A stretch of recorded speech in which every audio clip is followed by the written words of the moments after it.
Hello. So, good evening sa tanan. Okay, mayong gabi ay sa tanan, no?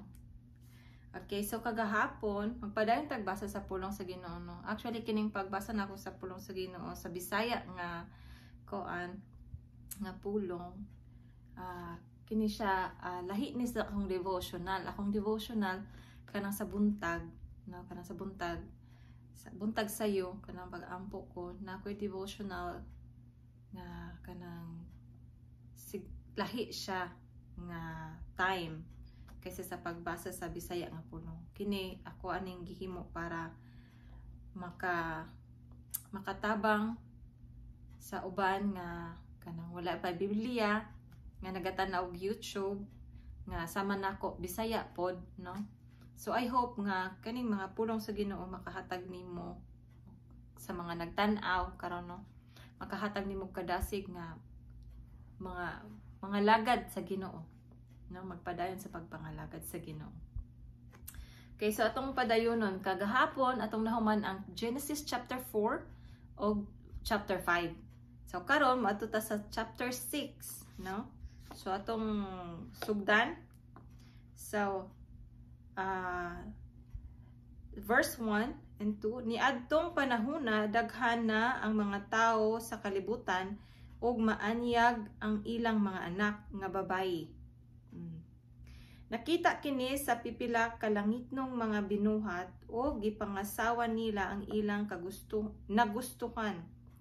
Unya ang Ginoo miingon, dili ko tugutan ang tao nga mabuhi hangtod sa kahangturan kay tao lamang siya.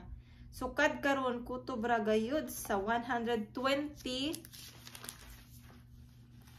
katuig ang ilang kinabuhi. So naa siya kuan, no? Naa siya boundary. 120 ra ang gibutang sa Ginoo diri.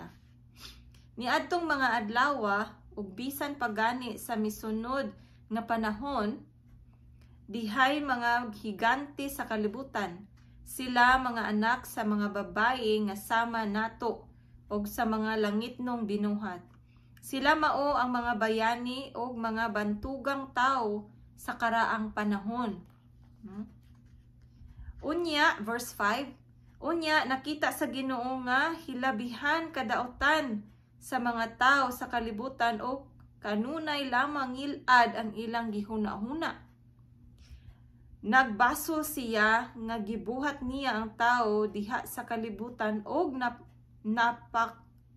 nakapasubo kini kaniya. So nasubo ang Ginoo, no? Sa verse 6 na nato mabasa.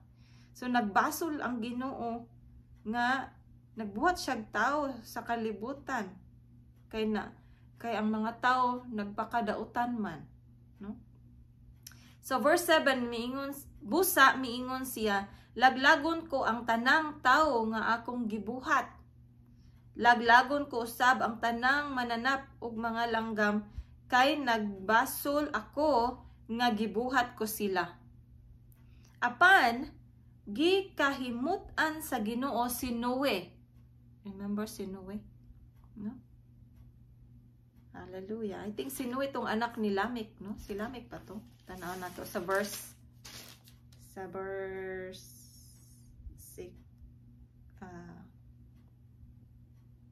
Anak siya ni Lamech. Sino yan ni Lamech? Okay, so padayon ta. So, sa verse 9, ingon diri, mao kini ang sugilanon mahitungod ni Noe. Ito man ang nabaluan siguro, no? Katong sa wala pa, minaw tagtarong, no? Sa sugilanon ni Noe. Okay. So, mao kini ang sugilanon mahitungod ni Noe nga usa ka matarong nga tawo. Siyang usa lang ka matarong nga tawo. Siya lamang ang gikahimutan sa Dios ni adtong panahona kay nagmatinumanon man siya sa Dios. Aduna siya'y tulo ka anak, si Sem, si Ham, ug si Japet. Apan ang katawhan dautan at tubangan sa Dios ug ang kalibutan na puno sa ilang pagkadautan. Gitan-aw sa Dios ang kalibutan ug nakita niya nga ngilad kini kay dautan man kaayo ang binuhatan sa mga tao.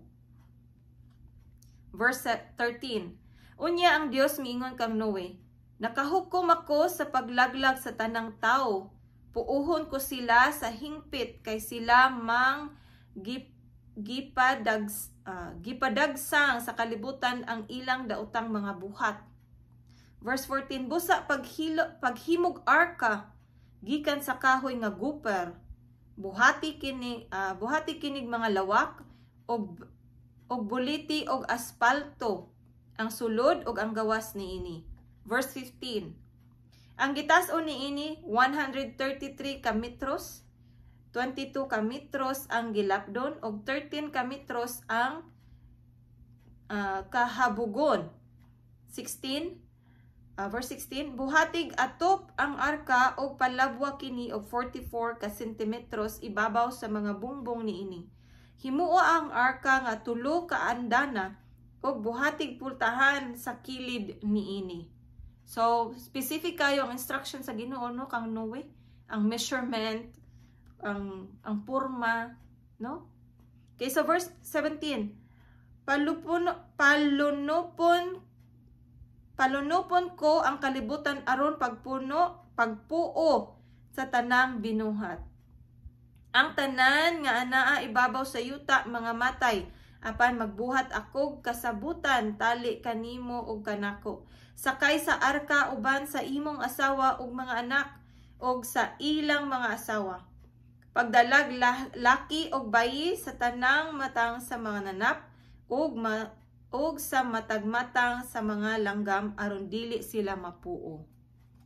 Pagdala usab sa tanang matang sa pagkaon og tipigi kini aron inyong makaon og makaon usab sa mga mananap.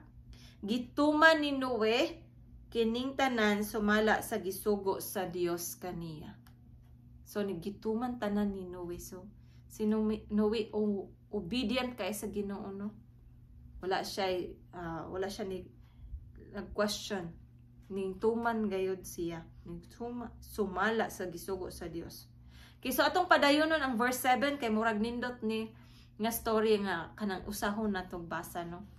So sa chapter 7 ingon diri, ang Ginoo miingon kang Noe, sakay sa arka uban sa tibuok mong panimalay, kay sa tanang mga tawo ikaw lamang ang nagbuhat og matarong. Wow, nakita gyud sa Ginoo no. Sa kadaghan-daghang tao ba makit-an gyud sa Ginoo ang atong mga binuhatan no. So miskin og murag feeling nato walay nakakita nato, pero atong hinumduman nga ang Ginoo makakita man gyud sa tuwa. Bisan atong kasing-kasing atong hunahuna nakit-an kaayo sa Ginoo. Walay malilong gyud sa Ginoo. So lami kay si Noe no kay siyang nakit-an sa Ginoo nga nagbuhat og matarong. So verse 2. Pagdala og 7 ka parisan nga laki og bayi sa tanang mananap nga giisip nga hinlo apan tagsara ka paris lamang ang dada sa mga mananap nga giisip nga hugaw. Di ba kay sa una na may giingon nga clean og unclean nga kanang mga mananap. Mao ni siya. Okay, so pagdala usab og 7 ka parisan nga laki og bayi sa mga langgam aron dili sila mapuo. Verse 4. Kay human sa 7 ka adlaw gikan karon, paulanon ko og 40 ka adlaw ug 40 ka gabi aron pagpuo sa tanan kong binuhat nga may kinabuhi ibabaw sa yuta. O gituman ni Noe ang tanan nga gisugo sa Ginoo kaniya. Gituman gihapon niya ang tanan gisugo sa Dios kaniya nga walay pagbagulbol no. Verse 6. Si Noe nagpanauigon og 600 sa dihang gilunupan ang kalibutan. Siya ug ang iyang asawa, ingon man ang ilang mga anak uban sa ilang mga asawa na nakay sa arka aron dili sila mga matay sa lunop. Ang tanang matang sa mananap nga hinlo og dili hinlo ingon man sa mga langgam na nakay sa arka nga nagtinagurha, laki og bayi. Kuyog kang Noe sumala sa gisugo sa Dios kaniya. Verse 10. Og pagkatapos sa 7 ka adlaw gilunupan ang yuta. Gilunupan na dayon pagkasulod na nila sa arka no.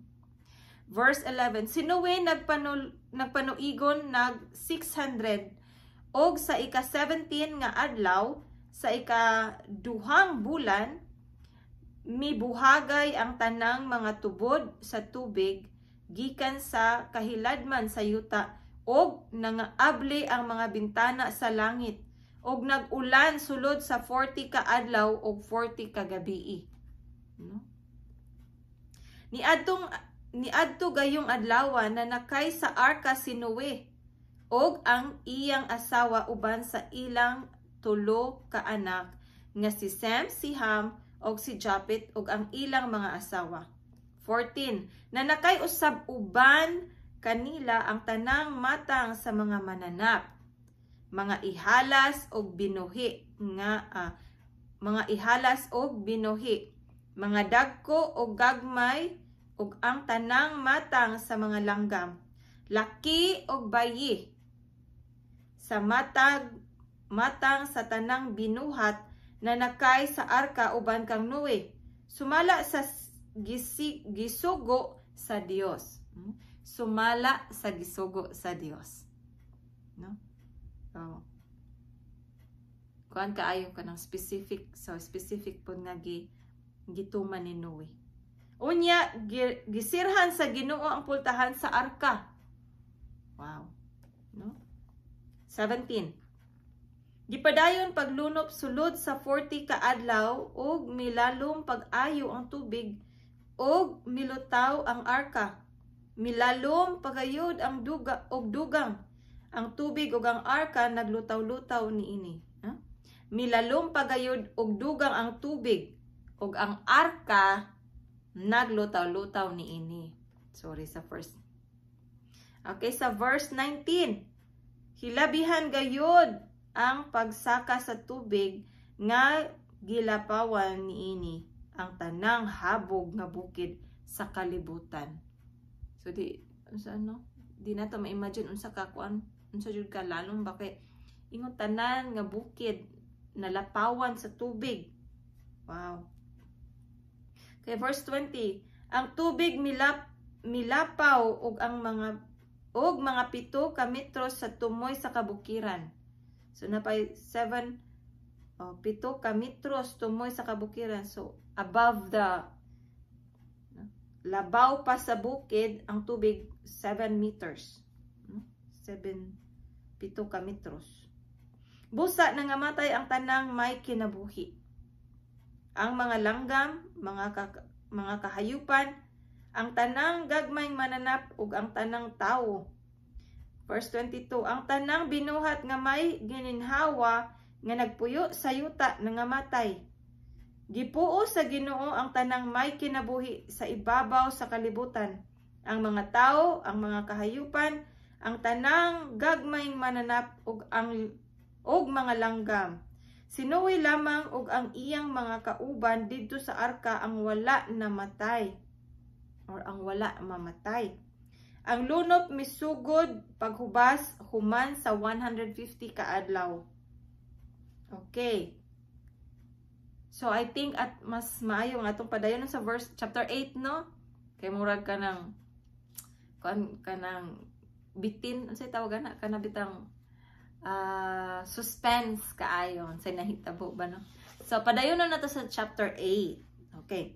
Wala hikalimti sa Dios si Noe, verse 1. Ug ang tanang ihalas nga mga mananap ug ang mga kahayupan nga uban kaniya didto sa arka.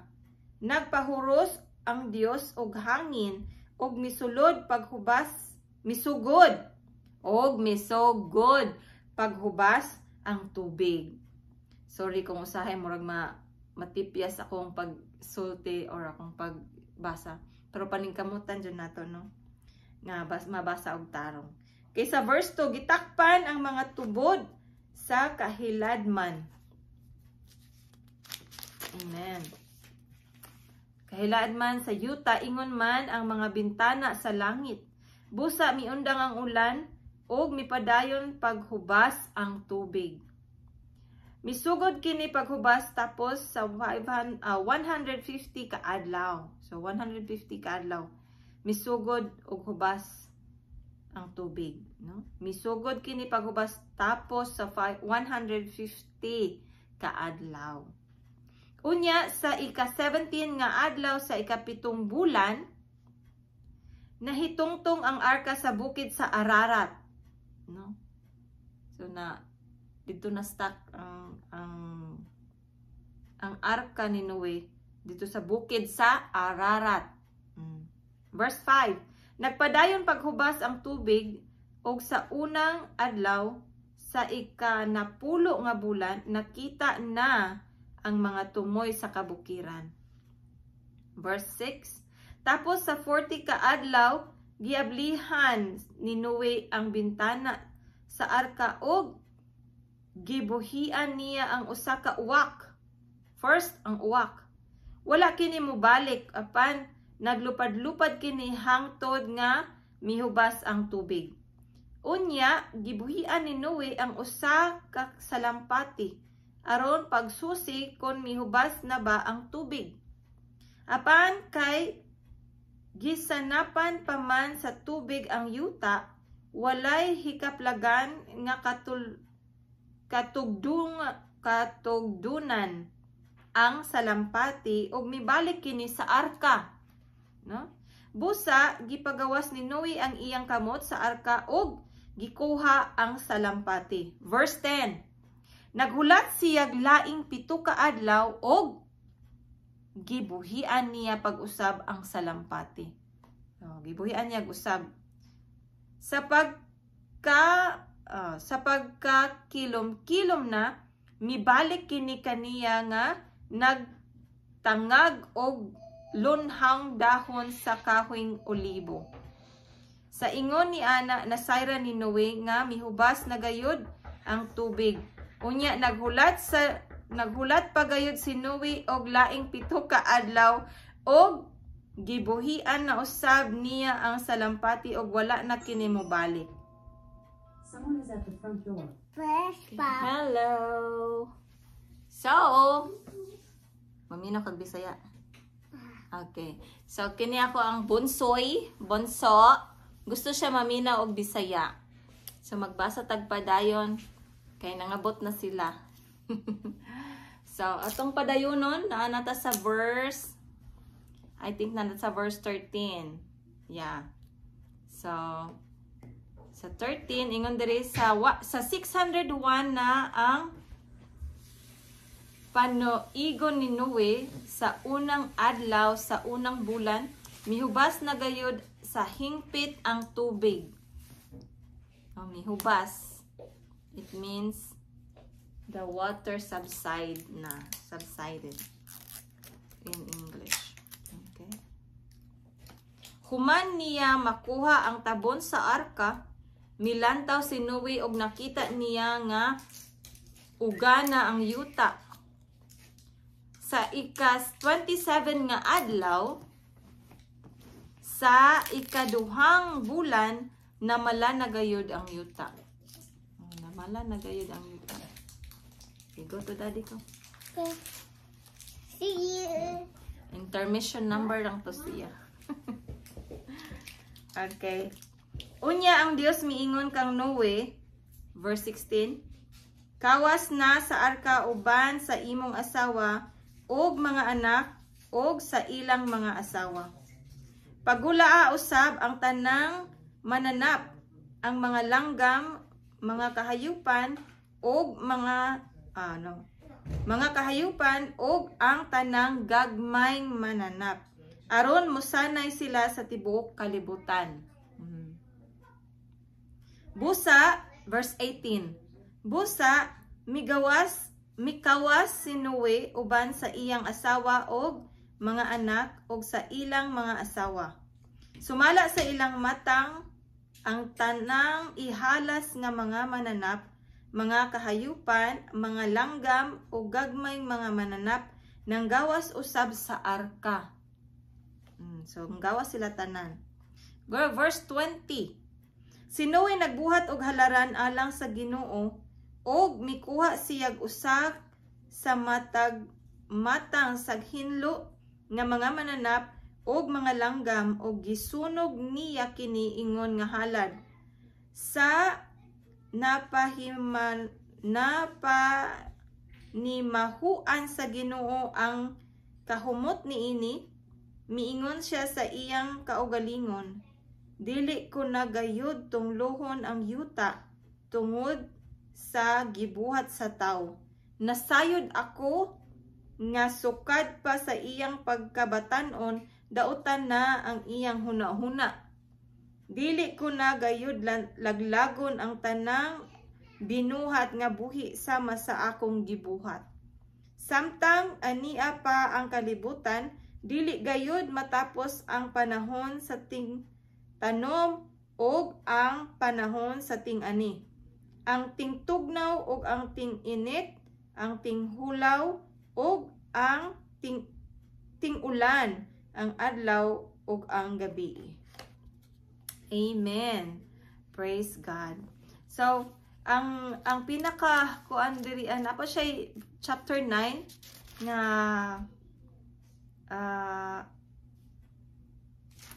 kanang chapter 9 para sa conclusion bitaw sa story ni Noah. Pero actually ang chapter 10 ang summary. So I think maayo nga itong padayon ang 9, no? So what do you think? I think lami, no? So ito na lang ipadayon ang chapter 9 kay para mabalaan na to ang tibuok storya niini. Okay, so padayon ta. Chapter 9 verse 1. Gipanalanginan sa Dios si Noe og ang iyang mga anak o giingnan. Panganak kamo aron ang inyong mga kaliwat musanay sa kalibutan. So kita di ay sa part na ta ni Noah, no? Sa kang Shem, kang Ham ug kang Japet. Kay mao naman lang na silang nabili ni, sila naman ang nagpasanay. So narata sa ilahang tulong nata sa kaliwat dire na, no? So, itong padayon nun. Mga hadlok kaninyo ang tanang mananap, lakip ang mga langgam, ang gagmayng mga mananap, o ang mga isda. Gitugyan sila ubos sa inyong pagbuot. Makakaon kamo sa tanang mananap, o sa lunhawng mga tanom, kay gitugyan ko kining tanan kaninyo aron mahimong pagkaon ninyo. Usa lamang kabutang ang kinahanglan dili ninyo kanon, og kini mao ang karni nga may dugo pa, kay ang kinabuhi ana aman sa dugo. So mao ni ang first nga ang gidili sa Ginoo nga kaunon nila kanang karni nga naay dugo, no? Okay, so verse 5. Ay, nakoy na remember. Diba katong pagkuan ni Adan pag mando sa Ginoo nga musanay sila nga ang iyang mando pud nga dili kaunon kay katong naa sa sentro sa iyang katong kahoy nga dunay kanang kaalam sa kahibalo sa maayo og daotan. Ang diri apod lahi ang iyang giingon, no? Ang gingon diri nga usa lamang kabutang ang kinahanglan dili ninyo kanon, og kini mao ang karni nga may dugo pa, kay ang kinabuhi ana aman sa dugo, no? So naagyoy mga kuan si Lord sa kaniadto, no? Na siya specific instruction, and I believe nga bisan karon na siya specific instruction sa to, akong maminaw lang bitaw ta na siya isulti jud sa to. Okay, verse 5.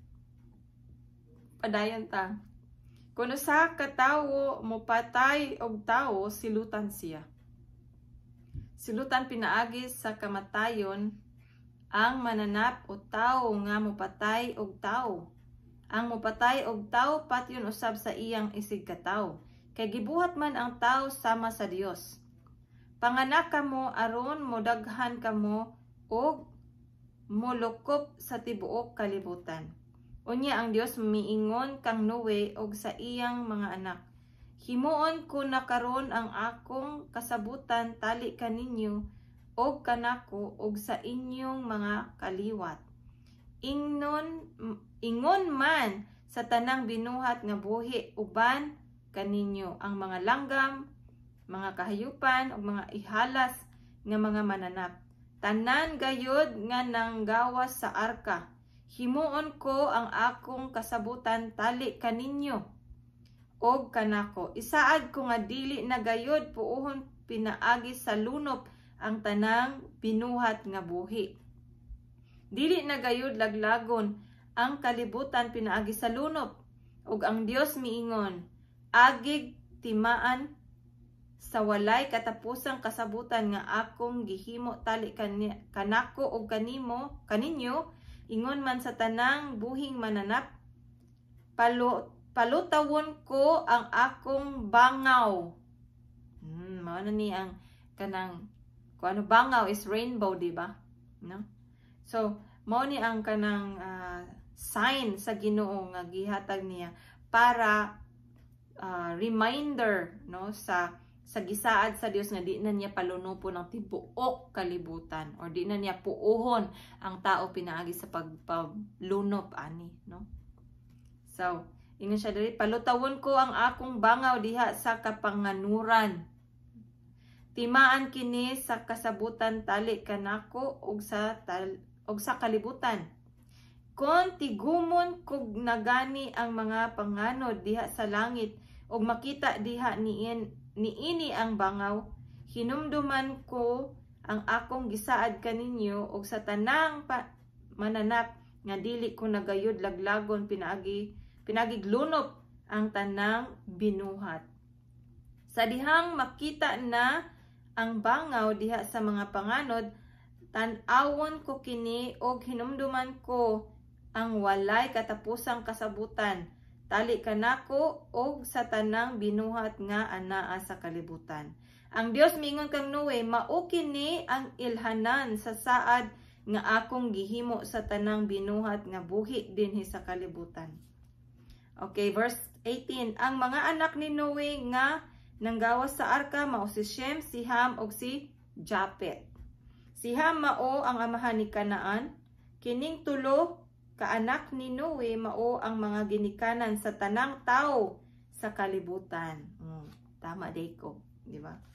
Si Noe mag-uuma ug siya mao ang unang nanamkon og paras. Sa nakainom na siya ubay-ubayng bino, nahubog siya og natulog nga hubo didto sa iyang tulda. Sa pagkakita ni Ham, nakatulog siya kay nahubog man. So sa pagkakita ni Ham, ang amahan ni Kanaan nga hubo ang iyang amahan, migula siya og gisuginlan ang duha niya kaigsuon. Verse 23. Unya nagkuhag kupo sila Shem og si Japet o gibutang nila kini sa ilang abaga. Nagtalikod sila nga misulod sa tulda o gitabunan nila ang ilang amahan. Samtang gibuhat nila kini, milingiw sila aron dili nila makita ang pagkahubo sa ilang amahan. Very good sila, no? Kaya wala nila binuangan lang papa. 24. Sa nahuwasan na si Noe og sa nasayran niya ang gibuhat kaniya sa iyang kamanghurang anak, miingon siya, tinunglo si Kanaan, mahimo siyang ulipon sa iyang mga igsuon.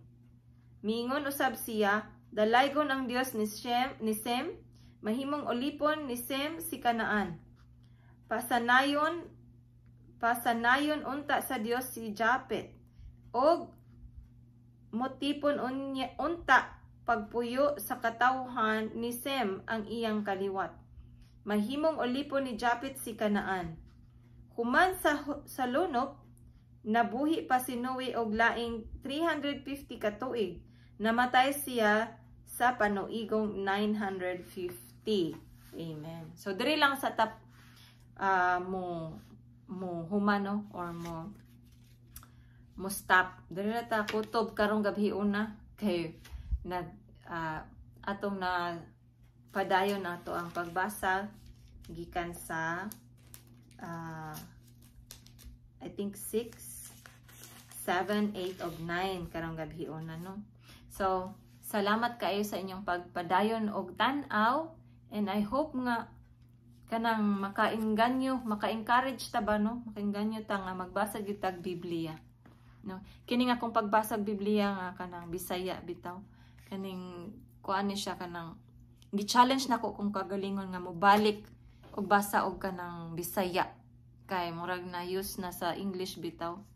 Unya kanang murag lahi ra man jud ang Bisaya bitaw. So gimingaw ko ug karon akong gi-record para na ako'y kumbaga kanang documentary bay tawag, no, nga akong mabalikan nga kanang sa mga panahon pang mga umaabot. So I hope nga kamo nga nanan-aw mabless pod, no. Unya maingganyo pod nga magbasa sa inyong mga Biblia. Kung wala pa may Biblia, aw hagon tag yun mo nga pamalit mo og Biblia. Barato ra man na ay tag I think 350 man siguro na karon or 400, no. Basta na magay mga libre karon nga mga Bisaya nga Bible. Connect lang mo sa mga kanang mga Kristohanon nga naa diha sa inyo ang local church man siguro local or sa inyong barangay. Pangutana mo kung naba sila Biblia nga Bisaya. Or kung wala, kung gusto mo, comment lang mo dira sa ilalom kung makakita mo sa akong video, no. Comment mo kay basin og naatay budget unya kanang maka-share ta og magpalit ta og Bible nga Bisaya. So, God bless sa inyo tanan. Salamat og I pray nga manubo ta, padayon ta nga magtubo nga mga lagad sa Ginoo. Samtang kita magpadayon pod nga magbasa sa pulong sa Dios, no? So magbasa gid tag pulong sa Ginoo kay maura gyud ni ang ato ang kanang kalan-on sa matag adlaw sa atong kinabuhi. So God bless you.